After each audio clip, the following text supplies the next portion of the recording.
So as promised, I said I would go through a couple more of these problems, which I think after looking at the quizzes, you should be really looking at these and making sure you understand it. I laid this out step by step so it's very clear what you're supposed to be doing with a problem like this.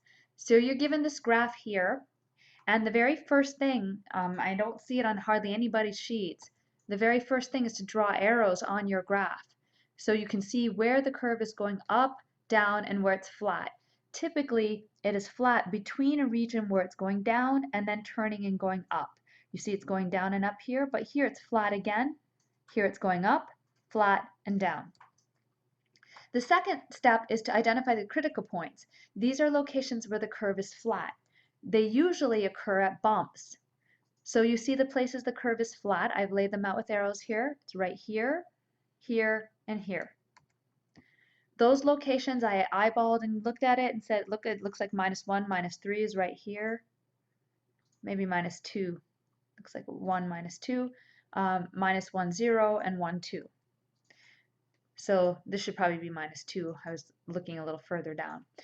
Then step 3 is to lay out the x values of the CPs, the critical points, on a chart that's labeled y prime. So whenever the graph goes down in a location, you go down on your slope chart with a minus sign to indicate that the sign of the derivative is negative. Otherwise, you draw an arrow that goes upward with a sign that says plus. So right now we choose this x value here, which is -1. We place it here on the slope chart. The next point I have is point 1. Put it on the slope chart, and the last point I have is 1, put it on the slope chart. So you're really looking about what's happening in between. See my arrows over here? Before -1, the curve is decreasing, so I put a downward sign here. After -1 and before point 2, the curve is increasing, so I place a upward arrow here. After point 1, between point 1 and 1, the curve is still increasing, so I place a up arrow. And finally, after 1, the curve is decreasing, so I place a down arrow.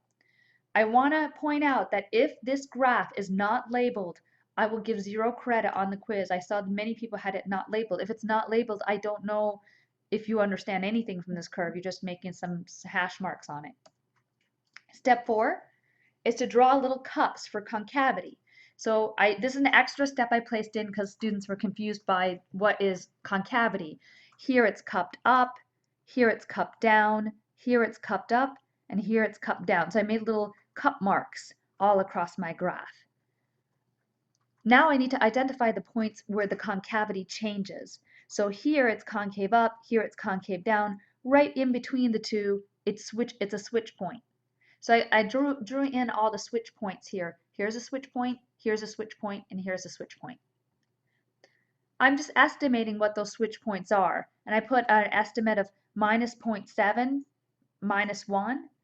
I estimated this about 0, 0, and over here 0.7, 1.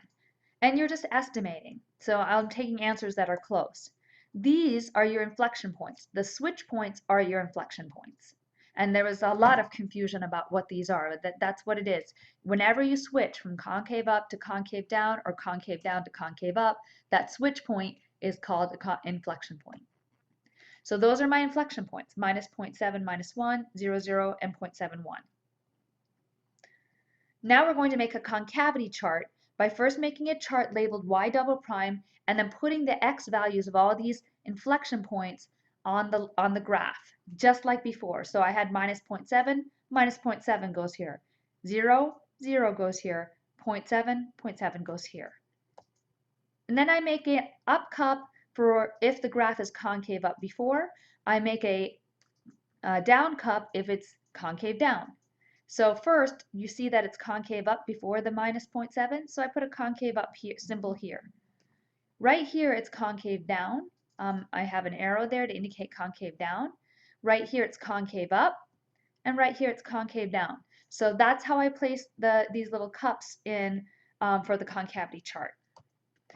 And wherever it's concave up, the second derivative is positive. Wherever it's concave down, the second derivative is negative. And that gives me the signs that I write underneath the cups here. And that's it, basically. Now I'm ready to identify the local and global maxes and mins. Well, I can see by the chart that's a local min. It's not the global min because these y values here are lower. So we call that a local min. It's a local puba.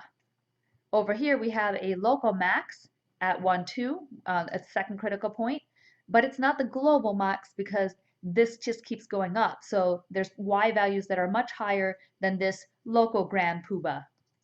So there's no global maxes or min because the curve keeps going up to infinity and the curve goes down to minus infinity. And that's it. So I drew this out step by step quickly, and I hope that explains more of how to do these graphs. I have two other problems, and I have the solutions, and if you would like to look at the solutions, I can give them to you ad hoc. You let me know and I'll show you what the solution looks like.